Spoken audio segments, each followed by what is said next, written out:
This morning I want to talk to you on the subject of the promises of God. The promises of God. Shall we turn our Bibles to 2 Peter chapter 1 verse number 4. 2 Peter chapter 1 verse number 4. Through this, God has given us His very great and precious promises, so that through them you may participate in the divine nature, having escaped the corruption in the world caused by evil desires. And the Lord is telling here, in order to participate in the divine nature and to escape the corruption in the world caused by evil desires, God has given us two things. Number one, verse number 3 says, He has given us divine power, the power of the Holy Spirit. And secondly, in this particular verse, the Bible says, God has given us precious promises. Hallelujah. Precious promises. And it says here, it's not only precious, it's great. It's not only great and precious, it's very great and precious promises. In another translation, it says, exceedingly great and precious promises. The promises of God are the treasure house in the Word of God. They are jewelry, of the Bible. Every page of the sacred book, the Bible, is rich and sparkling with these promises of God's love, God's faithfulness. Apostle Peter says here, we have in our hands exceedingly great and precious promises. So my message is entitled, Very Great and Precious Promises.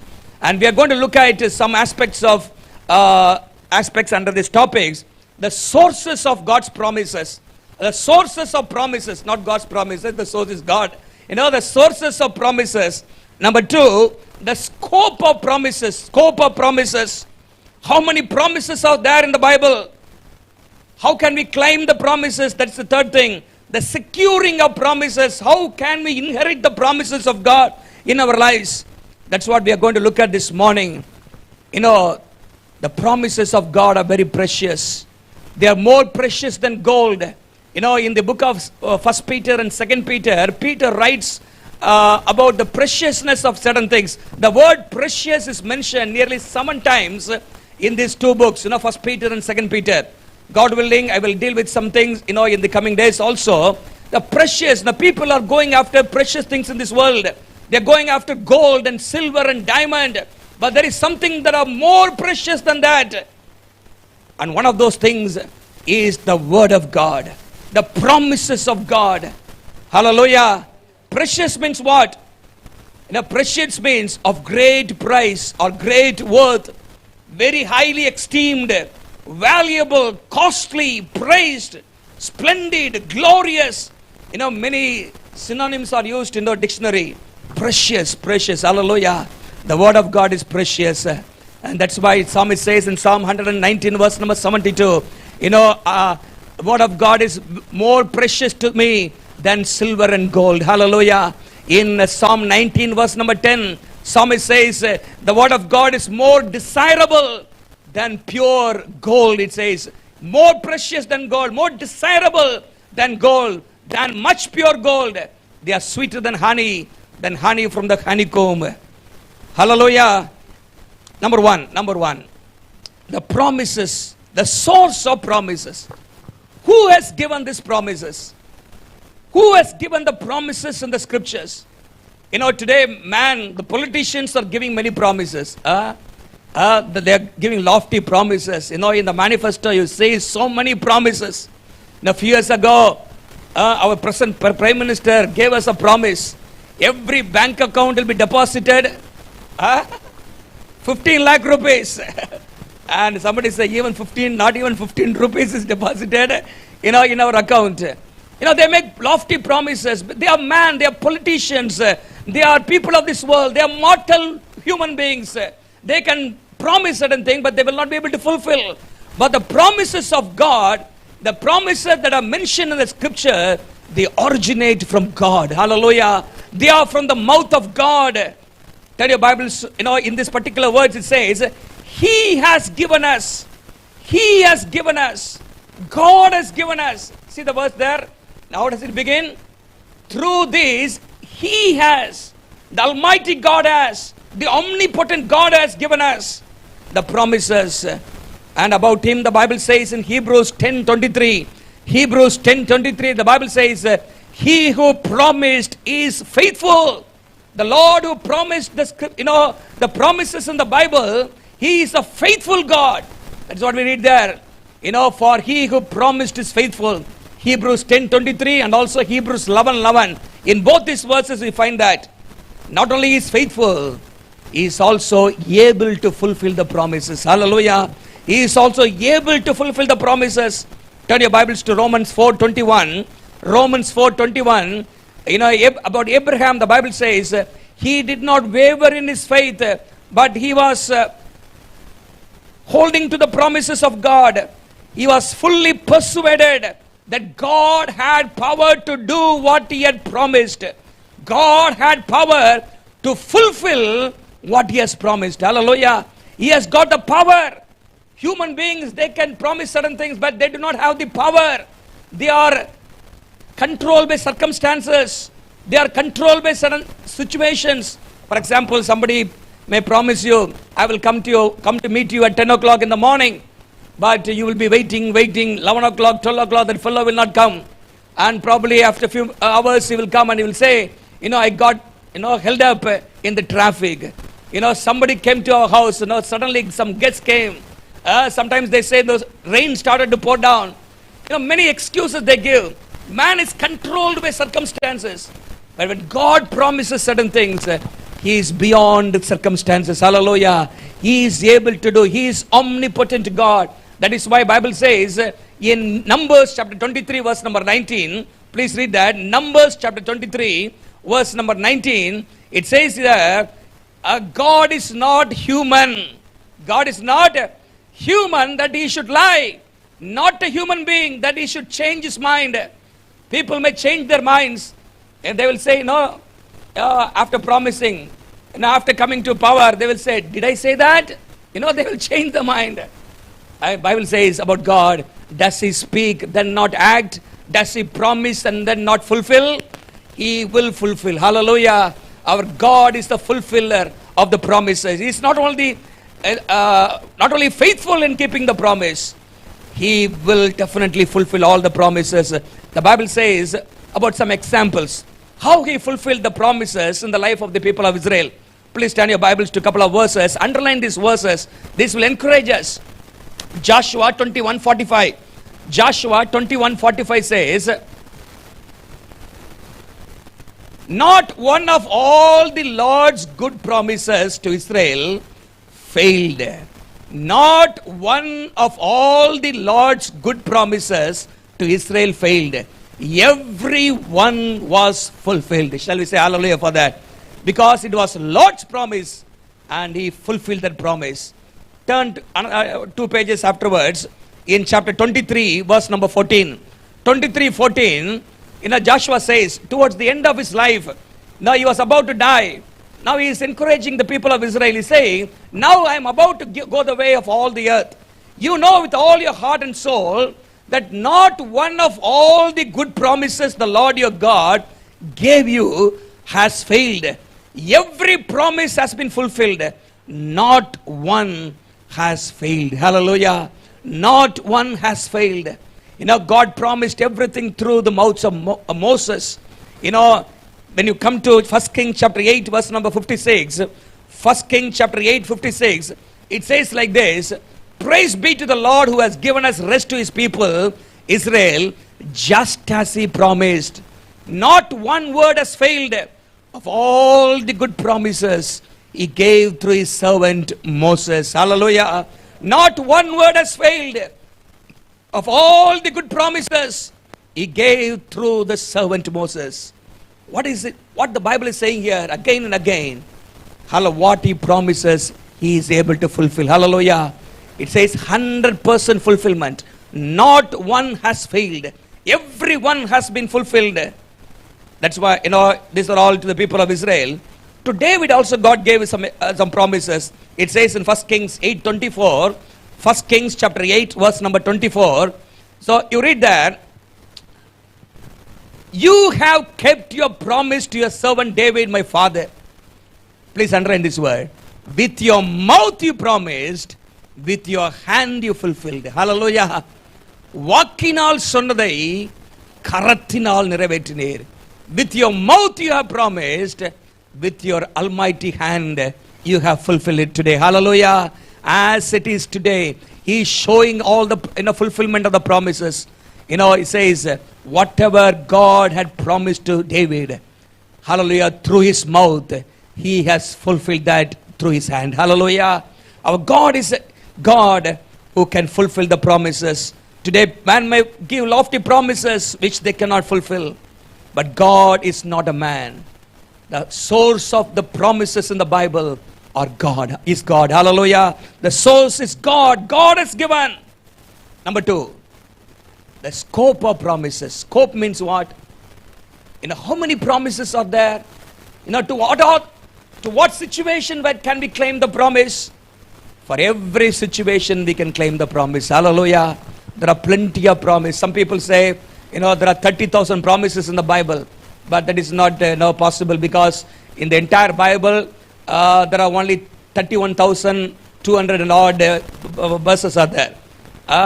Out of 31,000 verses, how can we expect 30,000 promises? But one man, one Bible scholar by name, Everett Storm, Dr. Everett Storm, he dedicated his life to study the Word of God, especially the promises of God. From the book of Genesis to Revelation, he poured over the pages of the scriptures. He meditated, he studied the Word of God, and he noted all the promises in the scriptures. And he says, there are 8,810 promises in the Bible. How many? 8,810 promises. Out of that, 7,487 promises are from God to man. God to man, direct promises. 7,487 promises. Okay, how about other promises? There are 991 instances of one person making a promise to another person. There are promises made by devil also. Devil has also made a promise, to Jesus. Devil said, if you bow down, I will give all the kingdom of the world. The devil is saying, Jesus said, get behind me, Satan. Hallelujah. He did not bow down. 2 promises are made by an evil spirit, and so many other things are there. Man promising to another man. But 7,487 promises from God to man. God to man. I will be with you. I will heal you. I will go with you. I will answer your prayer. I will be with you till the end of the ages. So many promises. God speaking directly to man. So these promises, minister to us in various levels. There are promises for our physical life, spiritual life, financial blessings. There are promises that God has given us. What is your need? Every need, there is a promise in the Bible. The Word of God contains promises that can minister to all the needs of the human being throughout the life. Hallelujah. If it is food, there is a promise. Even the young lion shall suffer hunger, but those who seek the Lord shall never lack any good thing. Hallelujah. God will provide for you. Is it clothing? The Bible says, God clothes the lilies of the field. Lilies of the field. How much more He will clothe you? Do you want guidance? The Bible says, if you turn to the right or left, you will see the voice behind your ears, saying, this is the way. He will put His eyes upon you, and He will counsel you, and He will show you the way that you need to go. Do you need salvation? Do you need forgiveness? Do you need deliverance? For everything, there is a promise in the scripture. Hallelujah. Hallelujah. You may be asking a question. Can I claim all the promises? There are general promises. There are specific promises. There are many general promises, which all of us can claim. If we confess our sins, He is faithful and just to forgive our sin. Come to me, all who are weary and heavy laden, I will give you rest. They are all general promises. But there are some specific promises given to specific people in this, in the Bible. Some promises to David, some promises to Abraham, Isaac, some promises to the nation of Israel. For example, if you read Isaiah 54, the promise, though the mountains be shaken and the hills be removed, yet the unfailing love of God shall never be shaken, and the covenant of peace not be removed. This is a promise actually given to the people of Israel. But these specific promises also, now God, the Holy Spirit can use and to minister to us also. Hallelujah. To minister also. Though they are given to specific people, they can speak to our hearts also. Hallelujah. When we meditate the scriptures, these promises can bring blessing to our hearts also. And there is a verse in the Bible which says, we also belong to the family of Abraham. Hallelujah. Please turn your Bibles to Galatians 3:29. Galatians 3:29. Galatians 3:29. If you belong to Christ, how many of you belong to Christ? Then you are Abraham's seed and heirs according to the promise. You are co-heirs, you are heirs according to the promise if you belong to Christ. And there is another verse which we sang this morning during the time of offering. All the promises of God are yes and amen in Christ Jesus. Hallelujah.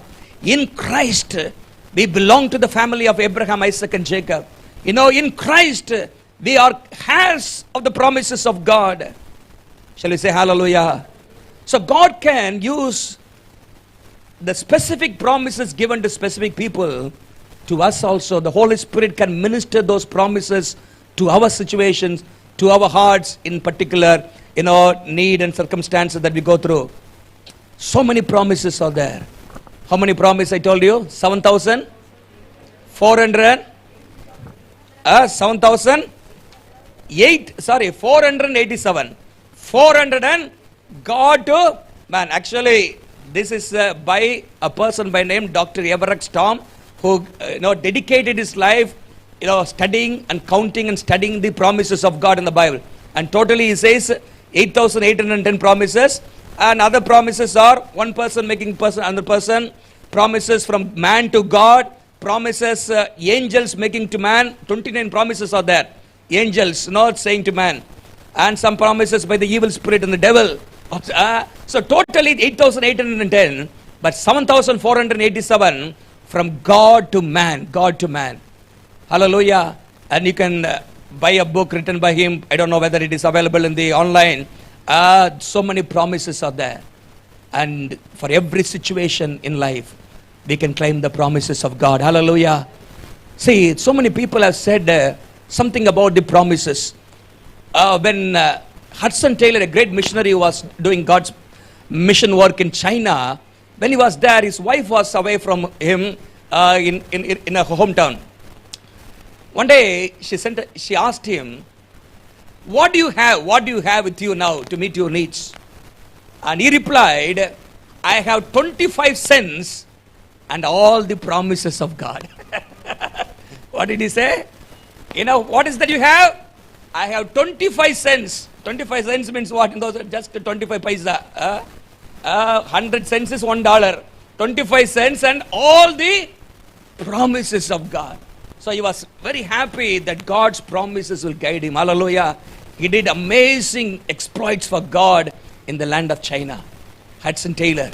One day, Adoniram Judson, he was a missionary to Burma. Now he was a brilliant man, but dedicated his life to serve God in Burma. For 7 long years, there was no fruit in his ministry. And after that, people started to come and accept the Lord Jesus Christ. At the same time, persecution also came. He was persecuted by the Burmese people. He was persecuted, and all the converts also persecuted. They all got scattered. And people asked him, so many years you have toiled and all have gone in vain. What is your future going to be? What is your future going to be?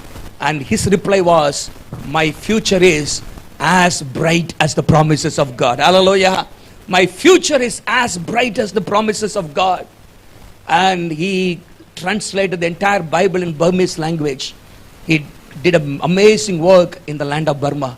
Even today you can see, the works of Adoniram Judson in the land of Myanmar, that is Burma. So what I'm saying, there is power in the promises of God. Hallelujah. We can claim the promises of God and live a life of victory in our lives. You know, the Bible is an armory of heavenly weapons. It's a laboratory of infallible medicines. It's a mine of inexhaustible wealth. It's a gatepost for every person. Hallelujah. The God's word is a chart for everyone. It's a balm for every wound.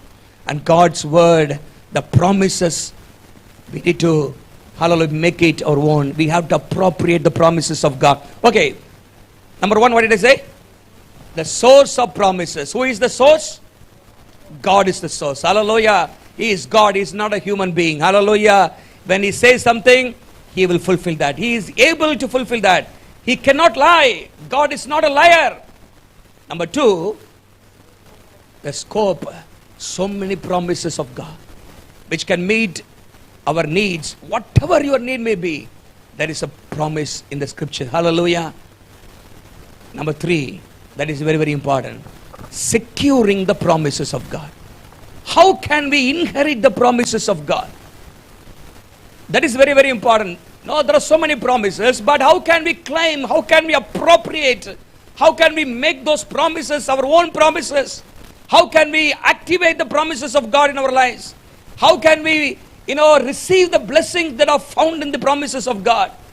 Four things are very, very important. Four things under this. Number one, you can write down this. Study the Bible prayerfully and know the promises. Know the promises. Unless you are aware of God's promises, you cannot claim the promises. You must be knowledgeable of God's word. You must be knowing the word of God. Study the Bible carefully. I told you there are 7,487 promises. Now if I give you a paper to you and write down the promises, how many promises you know? A couple of days ago in the prayer time, I asked them, each one please share one promise. And everybody said, I'll be with you all the time. God says, I am with you always. I will never leave you nor forsake you. And somebody looked at that promise in the Bible, there hanging. You will find favor in the eyes of God and man. See, that is the knowledge of God's word we have. If you give a paper, can you write at least 50 promises, 100 promises? From Genesis to Revelation, how many promises do you know? Unless you are aware, unless you know the promises of God, how can you claim? In the law they say, ignorance of law is not an excuse. If you are caught by the police, you cannot say, I do not know this law. I am unaware. Ignorance of the law is not an excuse. The same way ignorance of God's word is not an excuse. You cannot say, I am ignorant. There is a promise about every need that we go through in our lives, every situation. And you must be aware. That's why the Lord said in Hosea chapter 4 verse number 6. Hosea 4:6. The Lord said to the people of Israel, my people perish because of lack of knowledge. Lack of knowledge of what? Not computers. Not physics, science and chemistry. Lack of knowledge of God and His word. Lack of knowledge of God's word. That's why in the same verse it says, you have ignored the law of your God. And I also ignore your children. You have forgotten. You have forgotten the law of your God. Devanuடைய வேதத்தை மறந்தாய். You have forgotten to read, you have forgotten to meditate, you have forgotten to memorize, you have forgotten to understand what God has said. That's why in Hosea 8:12, God has an indictment concerning the people of Israel. What is He saying there? Hosea 8:12, I wrote for them many things of my law. I wrote for them. I gave them commandments. I gave them promises. But they regarded them as something foreign, something strange. அவைகளை அந்நிய காரியமாக எண்ணினார்கள். I have given them the promises. I have given them my word. But they have regarded them as something strange and foreign. See, write down this. Satan's greatest weapon is, one of the greatest weapons is man's ignorance of God's word. Man's ignorance of God's word. He will keep you in ignorance. Now you go to church, worship the Lord, don't read the Bible, don't have any understanding, don't have any proper understanding of God and His word. No, He will keep you ignorant. He's happy that if you are ignorant of God's word. So Satan's weapon is, one of the greatest weapons of Satan is man's ignorance of God's word. So don't give place to the devil. You know, one day a child asked a parent, about a book that is lying there in the, that is a Bible actually. He asked, what is this? Whose book is this? And the mother said, that is God's book, God's book. And the child said, why don't you give it back to God? Why don't you give it back to, it lies here unread. Nobody is reading that. Why don't you give back to God? In many houses, the Bible is like that. Only on Sunday they bring the Bible to the church, or on occasions they read the Bible open. But how many of this jewel, hallelujah, it is a mine, it is a mine. You have to dig deep into the mine. You have to plunge into that. Hallelujah, it is a mine, my beloved. The word of God is a mine. Pearls are there. That's why one person said, if you want pearls, you have to plunge into the deep of the sea. If you want to stay in the shore, you will get the pebbles. What do you get? You will get only pebbles on the shore. If you want pearls, what do you want to go? You have to go into the deep sea. Hallelujah. Word of God is like that. Word of God, the promises of God, they are mine of inexhaustible wealth. You have to get into that. So what I'm trying to say here is, do not be ignorant of the promises of God. So my first point here, under securing of God's promises, study the Bible prayerfully. On every day, as you open the Bible, God will speak to you. God will give you some promises. Write down that promises. Or even in the Bible, you can mark P. This is a promise. This is what God is speaking to me today. Along with the promise that God may, give you some direction, some commands also God can give. Write down those verses.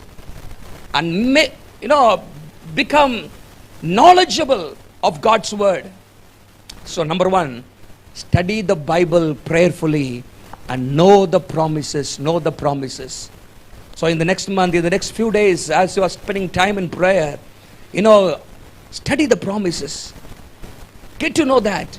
Then only you can use it, when there is a challenging situation, the promises will help you. Hallelujah. So number two, believe the promises persistently. Believe the word of God. Believe the promises. Faith is very, very essential in activating the promises of God for our lives. Turn your Bibles to Hebrews 11:33. Hebrews 11:33.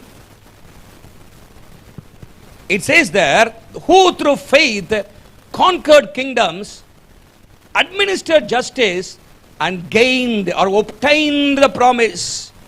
வாக்கு பண்ணப்பட்டதை பெற்றார்கள். They obtained the promises through faith. Hallelujah. Through faith in God, through belief in God, through belief in God's word.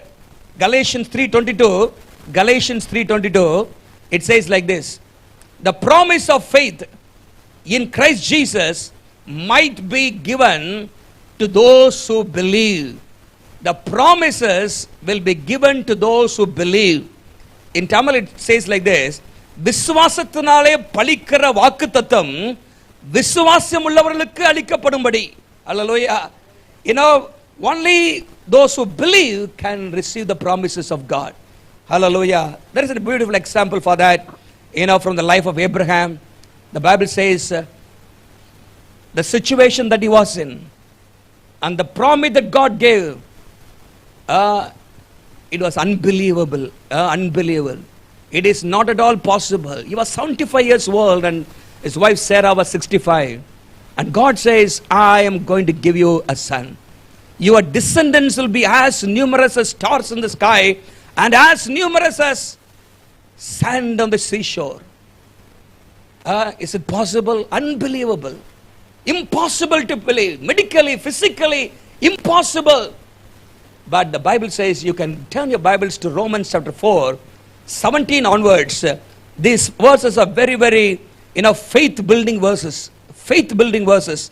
Whenever, there is a wavering of faith, I always read this particular chapter again and again, and it gives us more confidence and faith and boosts your faith. It says there, as it is written, I have made you a father of many nations. He's not even a father now, 75 years old. But God said, I have made you a father of many nations. He is our father in the sight in whom he believed. The God who gives life to the dead and calls into being the dead that are not as though they were. And verse number 18, please underline this. Against all hope, Abraham in hope believed and so became the father of many nations. Just as it had been said to him, so shall your offspring be. Against all hope, without weakening in his faith, he faced the fact that his body was as good as dead since he was about 100 years old, and Sarah's womb also was dead. Verse number 20, underline this is wonderful. Yet he did not waver through unbelief regarding the promise of God. This is a lofty promise. This is not only for his family. He says your descendants will be numerous. A person who has no child at the age of 75, God is giving a tremendous, lofty promise. This is not a false promise, no, which are made by our politicians. But it says, he did not waver through unbelief, but was strengthened in his faith and gave glory to God. And verse number 21 and 22 says, it is not only written for him, it is written for you also. Hallelujah. It is written for you also. You and me also. The Bible says in English probably it is 23. Hallelujah. It is written for you so that you can also believe. You can also believe. Believe in God's word. He was fully persuaded that God had power to do what he had promised. Hallelujah. How many of you believe that? Hallelujah. So believe in the promises of God. Sometimes it may seem impossible, but you must remember the promise has originated from God. He is omnipotent. He is able to do exceedingly great things. See, at the same time, as you believe, you have to pray also. You should not say, no, when God gives, you should not frame it and put it on the wall. Okay, this is the promise that God, and you have to pray over the promise. If you truly believe, Lord, this is what you have promised, and Lord, let it come to fulfillment, Lord. That is why, if you read in the scriptures from the life of Nehemiah, Daniel, David, Ezra, they always, claim the promise. Lord, you have said like this, Lord. You have said like this, Lord. Sonnire andavare, sonnire. They quote the promises and they pray the promises, or pray over the promises. For example, if you read in Daniel chapter 9, verse 2 and 3, there was a promise given to the people of Israel that God will bring them back to the land after 70 years. Now it has been 70 years. Daniel was there in the Babylon for 70 years. The 70-year period is getting over. And, Daniel remembers that promise. Lord, after 70 years, you have promised that you will bring the people back to Jerusalem, the land. He says, Lord, you have promised, Lord. Through the mouth of Jeremiah, you have promised. Fulfill that, Lord. He was claiming that. So pray over that. That's why we read in, please turn your Bibles to Hebrews 6:11. Hebrews 6:11. Actually, in Tamil it is 6:11. In English, please read that. Hebrews 6:11. We want each of you to show the same diligence to the very end, so that what you hope may also be realized. Put it in Tamil. Put that verse. Not lazy. What is it? We don't want you to be lazy, but imitate those who through faith inherited the promise. We don't want you to become lazy. In Tamil it says, Asadiyai Ramal. Okay, God has promised he will fulfill that someday. No. Don't be lazy. Pray for that. Pray over that. Lord, you have promised me. Lord, in your time, let it come to fulfillment. Lord, I claim this promise, Lord. Don't be lazy. Be diligent in prayer as you claim the promise. There was a man who was wandering in the desert. Okay. And he was really thirsty for water. He was really thirsty for water. And what happened? Suddenly one day, he found a shack, and there was a pump near that shack, and he was running towards that. After reaching that shack, he found a pump, and there was also a jug of water near it. Jug of water. This fellow was very thirsty.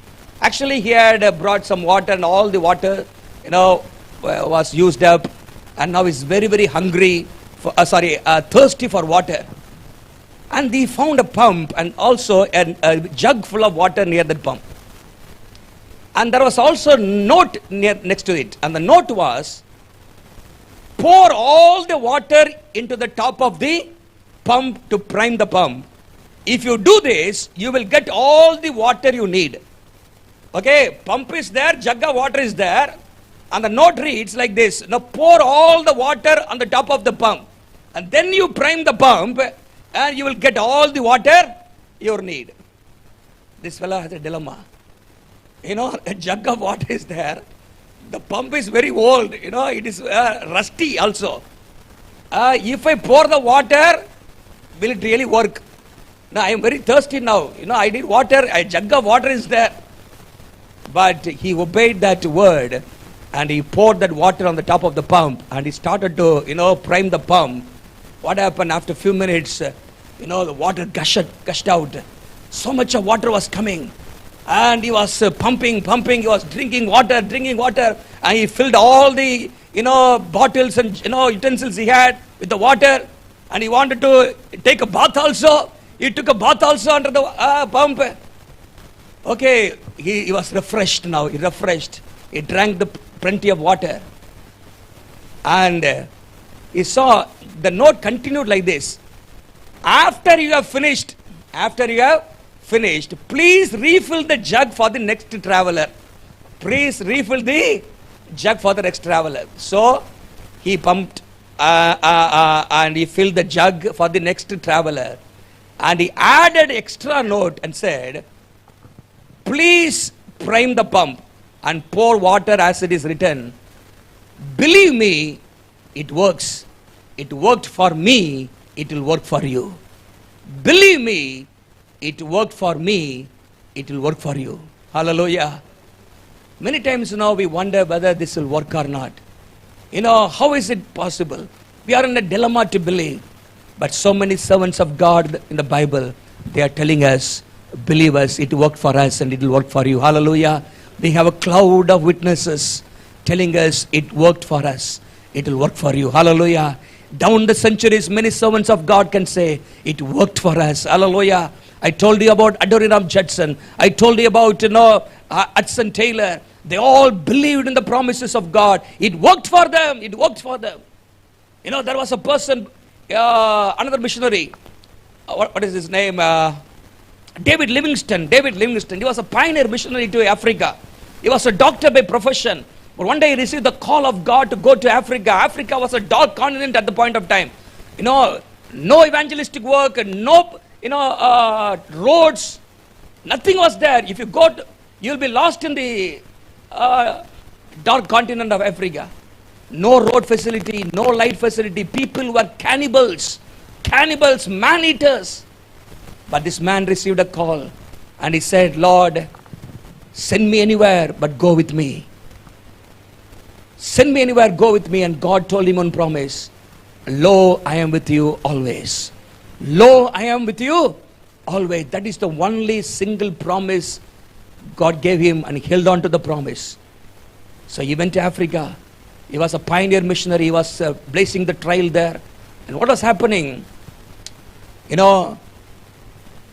People are cannibals, but still he started to do the work of evangelism. He traveled nearly 200,000 miles, the length and breadth of Africa. He did 3 works there. Number 1, he did a work of exploration. After Abraham's arrival, David Livingstone arrival only, they charted the path there. And until then, there was no path. One fellow wanted to come to missionary as a missionary to Africa and send a letter to David Livingstone. Have you, found path to go to many places? He replied, only if you find a path, don't come here. So he explored. Number two, he emancipated the people who are, slaves there. Slave trade was there. And he also did the work of evangelism. Many times he was attacked by lions. One point of time, a lion came and, damaged his shoulder. So much of hardships he underwent. But whenever he was facing challenge, that one promise, lo, I am with you always. One promise carried him throughout his life, throughout his missionary work, and God's presence was real in his life. One day, two people came to meet him by name Henry and Stanley. They were actually atheists, and they introduced themselves as the atheists to David Livingstone. They said, we have come here to take a report of your ministry. We are just to take down the report of what all you are doing. So we will be traveling with you. Under one condition, never try to evangelize us, convert us. You cannot convert us. We are atheists, they said. So David Livingstone never spoke about Jesus Christ to them. You know what happened? After 4 months, this Henry and Stanley, two people who claimed to be atheists, they surrendered their lives to Jesus Christ. Hallelujah. David Livingstone did not speak a word about Jesus Christ to them, but on seeing the life and the sacrifice and the ministry of David Livingstone, these two people got saved, and they have written a wonderful biography about David Livingstone. Many pages of his entire life written by Henry and Stanley. See what I'm saying? One promise carried a person through in this entire ministry when he faced daunting challenges in his life and ministry. When there are so many promises, how many mountains we can climb, hallelujah, how many demons we can overcome, how many challenges we can overcome. The promises of God. Believe. So thirdly, my time is running out. Thirdly, obey the conditions promptly. Obey the condition. That is very, very important. Every promise in the Bible has a condition. See, 1 John chapter 3 verse number 22 says, 1 John 3:22 says, we receive from him anything we ask, because we keep his commands and do what pleases him. And when we fulfill our responsibility, when we fulfill the conditions attached to the promise, it says here, when we keep the command and do what pleases him, we receive from the promises. Hallelujah. Faith is very, very important. But faith and obedience are like two legs of a Christian. Faith and obedience. Now you cannot say, I have faith. You cannot run like that. Faith and obedience. You need two legs to walk. In the same way, in order to secure the promises of God, two important things are faith and obedience. Obedience to the promises of God. It says, all these things shall be added to you. For whom? Seek ye first the kingdom of God. See, even in the promise that God gave us in this year, you will find favor in the eyes of God and man. There is a condition. It says, then you will find it. When there is a word, then, you had asked a question. What question? When. Hallelujah. Then means when. It says you have to read the word of God. You have to study the word of God. Obey the word of God. Then only you will, be able to receive the promises of God in your life. Deuteronomy chapter 21 is the blessing chapter. Deuteronomy chapter 21. So many blessings are there. In the first 14 verses, somebody said there are 28 promises in the first 14 verses. But it says in the first verse, 28:1, if you fully obey the Lord your God and carefully follow his commandments, the Lord your God will set you on high. So obey the word of God fully, carefully follow all his commands. Then, verse number 2.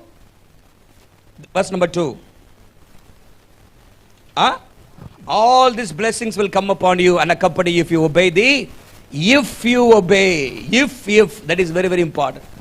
If you obey the word of God. Many times now we don't like to obey the word of God. We just want the promises.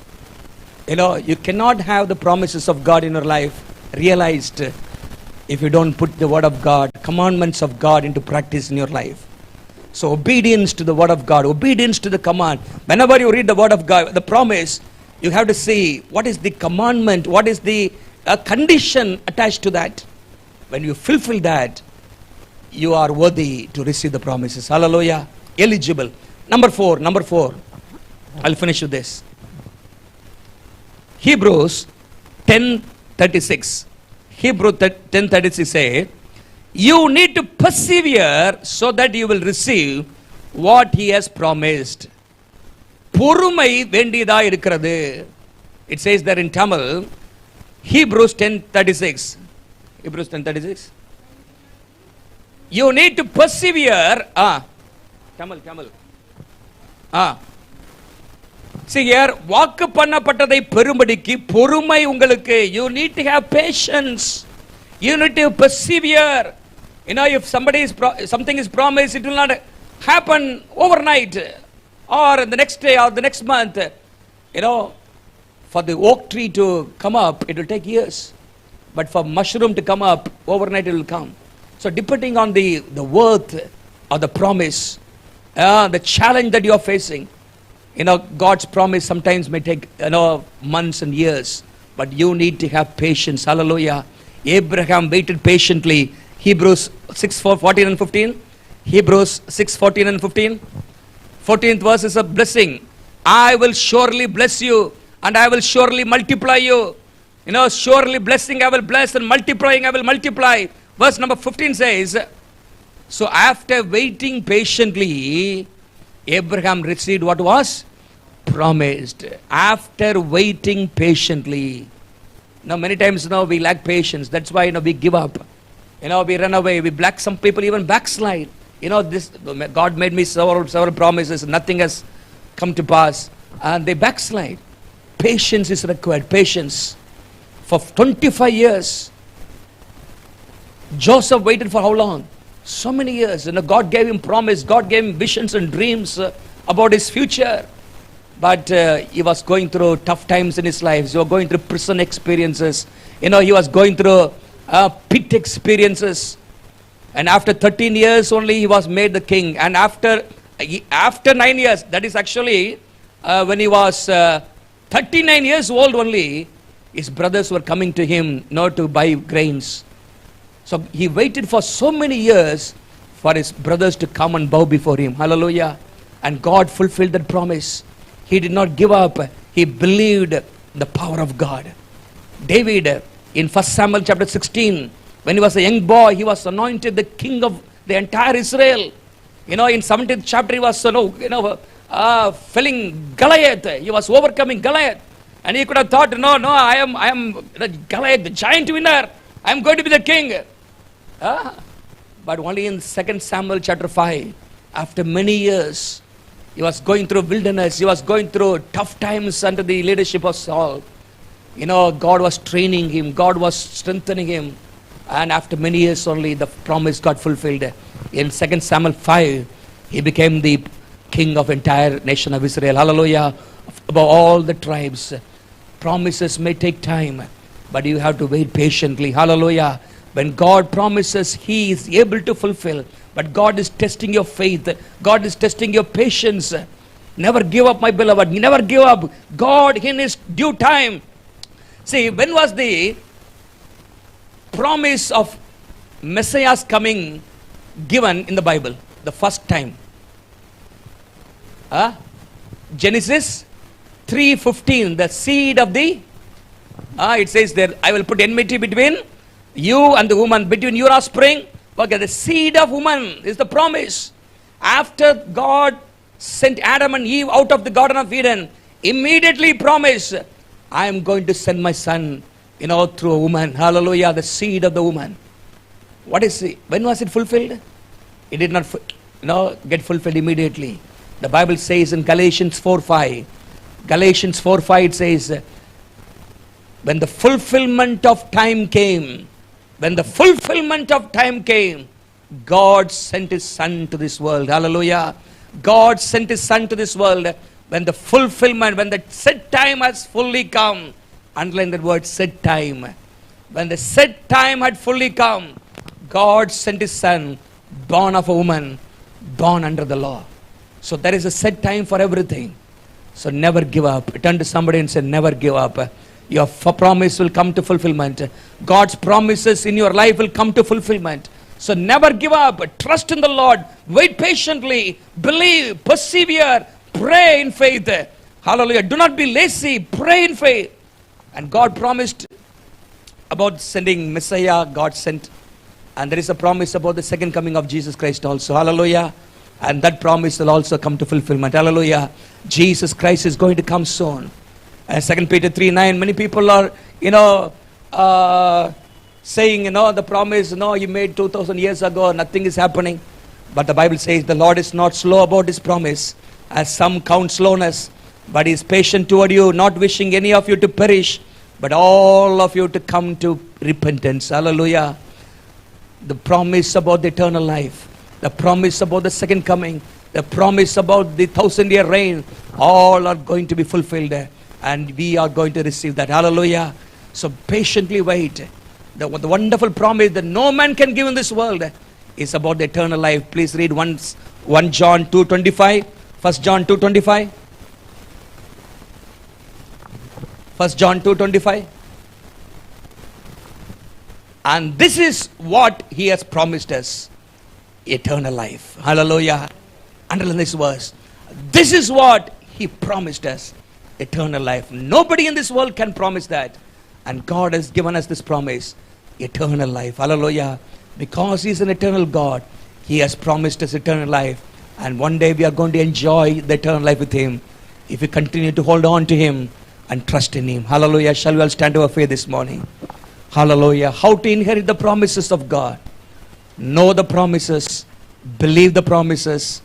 Obey the conditions attached to the promises. Wait patiently for the fulfillment of the promise. Hallelujah. Hudson Taylor, what do you have? I have only 25 cents and all the promises of God. Hallelujah. The promises of God are wealth, my beloved. You need to understand that. You need to put them in your hearts. Hallelujah. We thank you, Father. We thank you. Oh, one promise can carry you through the entire life. That was what happened to the life of David Livingstone, who went as a pioneer missionary to Africa. Today Africa is 60% Christian. But when David Livingstone came to Africa, there was no Christian. It was totally a dark continent. But one promise helped him to do exploits for God. Hallelujah. God is going to be with you. Step out in faith and do something for God. And you will see miracles happening in your life. You will see miracles following in your ministry. And the Lord says, I will be with you. I will confirm my word through signs and wonder. But you and I should step out in faith and proclaim the word of God. Hallelujah. Thank you, Jesus. Hallelujah. I just keep trusting my Lord as we walk along. I just keep trusting my Lord for the games we saw. Through the storm clouds dark in the sky, oh the heavenly plain, I just keep trusting my Lord. He will never fail. Come on. He's a faithful friend. Such a faithful friend. I can count on him till the very end. Though the storms clouds darken the sky, oh the heavenly plain, I just keep trusting my Lord. He will never fail. He will never fail. God will never fail in his promises. As we read again and again in the scriptures, all the promises are fulfilled. Not one of those promises was failed. Hallelujah. God is able to do great things in our lives. Believe in him, rely on him, stand on his promises. Lean on His promises. Hallelujah. They are powerful weapons. Hallelujah. They will carry you through. They will sustain you. They will encourage you. They will comfort you. They will strengthen you. They will edify you. Hallelujah. My beloved, get to know the Word of God. Don't consider it as a strange thing in your life. Delve deep into the Word of God. Plunge into the depths of God's Word. Hallelujah. You will see great things happening in your life. You will become a blessing to many. We thank you, Father. Thank you, Lord, for all the promises, the exceedingly great and precious promises. We thank you, Father, to Father. Help us, Lord, to believe in those promises, claim those promises, and partake in your nature, Lord. We thank you for what you are going to do. I pray for those who are tired in their lives, oh Father. I pray for those who have backslidden, oh God. I pray those who have doubted your word, oh Father. I pray that you would strengthen them, encourage them, Lord. Bring them back to you, Lord. The Bible says you will not break the bruised reed and you will not snuff out the smoldering wick. I pray that you would reignite them, oh Father. Strengthen them, oh God. Draw them closer to you. We give all the glory to you. In Jesus' precious name we pray. Amen. May the grace of the Lord Jesus Christ, the love of the Father, and the fellowship of the Holy Spirit rest and abide with us now and forevermore. Amen. Amen. Hallelujah. God bless you. God bless you.